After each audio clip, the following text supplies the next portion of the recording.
السلام علیکم ورحمۃ اللہ وبرکاتہ۔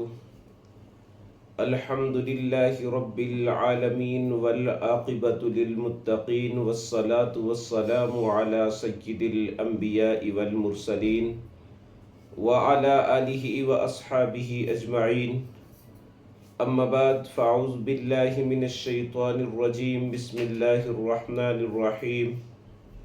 ان اللہ وملائکتہ یصلون علی النبی یا ایہا الذین آمنوا صلوا علیہ وسلموا تسلیما۔ اللہم صل علی سیدنا ومولانا محمد وعلی آل سیدنا ومولانا محمد وبارک وسلم وصلی علیہ۔ رب اشرح لی صدری ویسر لی امری واحلل عقدۃ من لسانی یفقہوا قولی۔ اللہ رب العزت کی حمد و ثنا کے بعد پیارے آقا علیہ الصلاۃ والسلام کی بارگاہ میں درود و سلام کا نذرانہ پیش کرنے کے بعد، عزیز دوستو، آج ہم بات کریں گے قرآن پاک کی تلاوت کی فضیلت کے حوالہ سے۔ قرآن کی تلاوت کرنے پر اللہ رب العزت کی طرف سے کیا انعامات ملتے ہیں، کیا قرآن کی تلاوت کے فضائل ہیں۔ عزیز دوستو، قرآن وہ مقدس کتاب ہے۔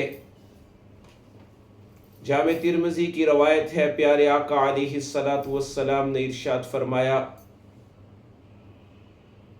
جو شخص قرآن کی تلاوت کرے اللہ رب العزت اس شخص کو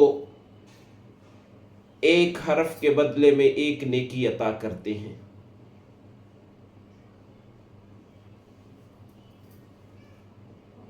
اور ایک روایت میں آتا ہے کہ جو قرآن کی تلاوت کرے اس کو ایک حرف کے بدلے میں 10 نیکیاں ملتی ہیں۔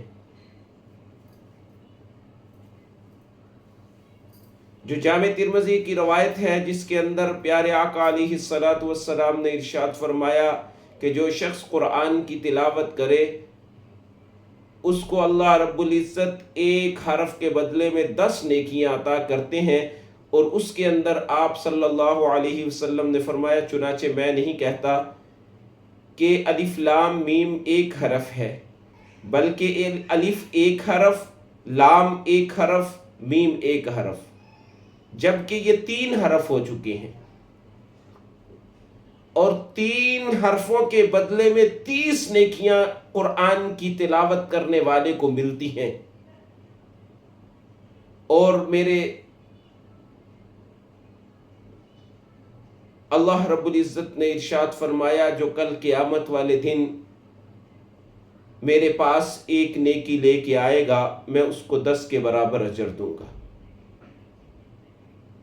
اگر عزیز دوستو قرآن کے پڑھنے پر ایک حرف کے بدلے میں 10 نیکیاں مل رہی ہیں اور 3 حرفوں کے بدلے میں 30 نیکیاں مل رہی ہیں، تو جب کل قیامت والے دن ہم اللہ رب العزت کے پاس 30 نیکیاں لے کر آئیں گے تو 30 کو ہر ایک نیکی کو 10 کے ساتھ ملٹیپلائی کیا جائے گا تو وہ 30 نیکیاں 300 کے برابر بن جائیں گی۔ قرآن پڑھنے کی کتنی فضیلت ہے، کتنا اللہ رب العزت اجر عطا کرتے ہیں۔ اور ایک حدیث میں آتا ہے کہ جن گھروں میں قرآن کی تلاوت کی جاتی ہے وہ گھر آسمان والوں کے لیے اس طرح چمکتے ہیں جیسے زمین والوں کے لیے آسمان پر ستارے چمکتے ہیں۔ یعنی کہ ان گھروں کا بھی کتنا مقام ہے کہ وہ آسمان والوں کے لیے ایسے وہ گھر چمکتے ہیں جن کے اندر تلاوت کی جاتی ہے، وہ جس طرح زمین والوں کے لیے آسمان پر ستارے چمک رہے ہوتے ہیں۔ اور جس گھر میں تلاوت ہوتی ہے اس گھر میں سرکش شیاطین، جن دیو وغیرہ سایہ نہیں آتا۔ لیکن آج ہم نے قرآن کو پڑھنے کی بجائے قرآن کو گھروں میں قسمیں کھانے کے لیے رکھا ہوتا ہے۔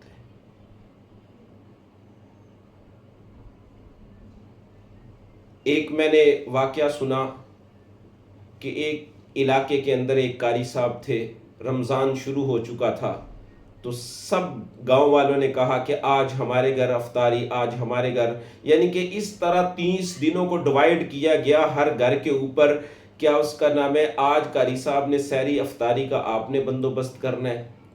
ایک گھر میں وہ گئے، جب ایک گھر میں ہر گھر سے ان کا کھانا بلکہ مسجد میں آیا کرتا تھا، ایک گھر والے نے کہا کہ آپ نے ہمارے گھر آ کے افطاری کرنی ہے۔ انہوں نے کہا میرے پاس ٹائم نہیں ہوتا۔ اس نے ضد کی، وہ وہاں چلے گئے، اور جب افطاری ہو گئی، کھانا کھا لیا، اس کے بعد انہوں نے کہا قاری صاحب آپ بیٹھے، میں آپ کو بوتل پلاتا ہوں۔ بچے کو 1000 روپیہ دے کر بھیجا، اور بچہ بوتل لے کے آیا۔ جب بوتل لے کر آیا تو بقایا پیسے اس نے ٹیبل کے اوپر رکھ دیے۔ تو جب ٹیبل کے اوپر رکھ دیے، وہ بندہ اٹھ کر باہر سے گلاس لینے چلا گیا، پنکھا چل رہا تھا، پیسے اڑ رہے تھے۔ قاری صاحب نے وہ سارے پیسے اکٹھے کیے، تو وہ پاس ہی ایک قرآن پاک پڑا ہوا تھا الماری کے اوپر، اس کے اندر قاری صاحب نے پیسے رکھ دیے۔ جب وہ شخص آیا، بوتل پلائی، قاری صاحب چلے گئے۔ وہ قاری صاحب کے اس نے دیکھا کہ یہاں پیسے تھے لیکن یہاں پڑے نہیں ہیں، تو اس وجہ سے وہ قاری صاحب سے جو ہے نا کھچا کھچا رہنے لگا کہ قاری صاحب نے ہمارے پیسے اٹھائے ہیں۔ کسی کو بات نہ بتلانی، مسجد میں بھی نہ آنا، مسجد میں اگر آنا تو اپنی نماز پڑھ لینی، قاری صاحب کے پیچھے نماز نہ پڑھنی کہ قاری صاحب نے ہمارے جو بقایا 900 روپیہ تھا وہ اٹھا لیا ہے۔ پھر اگلا سال رمضان کا جب آیا تو قاری صاحب بھی پریشان تھے کہ یہ مجھ سے دور دور کیوں رہتا ہے۔ تو جب اگلا سال آیا رمضان کا تو اس کے گھر قاری صاحب دوبارہ کھانا کھانے گئے، تو قاری صاحب نے اس سے پوچھا کہ کیا اس کا نام ہے، یار تو مجھ سے دور دور کیوں رہتا ہے، مجھ سے روٹھا ہوا کیوں رہتا ہے، میرے پیچھے نماز بھی نہیں پڑھتا۔ تو اس نے بولا قاری صاحب چھوڑیں، آپ کی عزت میرے نزدیک بہت ہے، میں آپ کی عزت کو اچھالنا نہیں چاہتا، لیکن اس نے کہا پھر بھی مجھے بتائیں کیا ہے۔ تو اس نے کہا جی پچھلے سال اس طرح بوتل ہم نے آپ کو پلائی تھی، بچے نے بقایا پیسے ٹیبل پر لا کر رکھے اور آپ وہ پیسے اٹھا کر لے گئے، آپ بے ایمان ہو چکے تھے پیسے دے کر، تو میں نے کسی کو نہیں بتایا، بس اپنے ہی دل میں یہ بات رکھی کہ قاری صاحب کی عزت اس گاؤں میں نہ رل جائے۔ تو قاری صاحب پریشان ہو گئے اور رونے لگے۔ انہوں نے کہا کہ کیا اس کا نام ہے، میں بے ایمان نہیں ہوں، میں نے وہ پیسے پنکھے کی وجہ سے اڑ رہے تھے، ہوا کی وجہ سے میں نے اٹھا کے قرآن پاک میں رکھ دیے تھے۔ کیا پچھلے سال سے لے کر آج تک تم نے قرآن کو نہیں دیکھا؟ اگر تم قرآن کی گھر میں تلاوت کرتے ہوتے تو میں نے تو اس نیت سے رکھے تھے جب یہ قرآن کھولیں گے تلاوت کے لیے تو ان کو اندر سے پیسے مل جائیں گے۔ افسوس آج ہمارے گھروں میں برکتیں کیوں نہیں ہیں، یعنی کہ سال بھر انہوں نے قرآن کو کھول کر بھی نہیں دیکھا اور قرآن وہیں کا وہیں پڑا رہا۔ تو آج ہماری بربادی کا سبب کیا ہے کہ آج ہم قرآن سے دور ہوئے ہیں۔ اسی لیے علامہ اقبال نے کہا تھا کہ وہ معزز سے زمانے میں مسلمہ ہو کر ہم خوار ہوئے تارک قرآن ہو کر۔ آج ہم شفا ڈھونڈتے ہیں جبکہ قرآن کو پڑھنے کے اندر اللہ تعالیٰ نے شفا رکھی ہے۔ وَنُنَزِّلُ مِنَ الْقُرْآنِ مَا هُوَ شِفَاءٌ وَرَحْمَةٌ لِّلْمُؤْمِنِينَ، جبکہ ہم نے قرآن کی آیاتیں لکھ لکھ کر دھو کر بچوں کو پلاتے ہیں۔ بھائی یہ قرآن دھو کر پینے سے یا گلے میں ڈالنے سے شفا نہیں آتی۔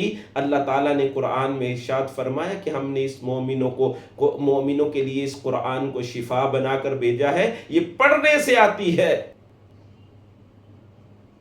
یا پھر جھوٹی قسمیں کھانے کے لیے ہم نے اس قرآن کو رکھا ہے۔ اسی لیے آج قوم اور امت تباہی کے دہانے پر کھڑی ہوئی ہے، اس نے قرآن کو چھوڑ دیا ہے۔ آج قرآن کی چاہت ہمارے دلوں میں نہیں ہے.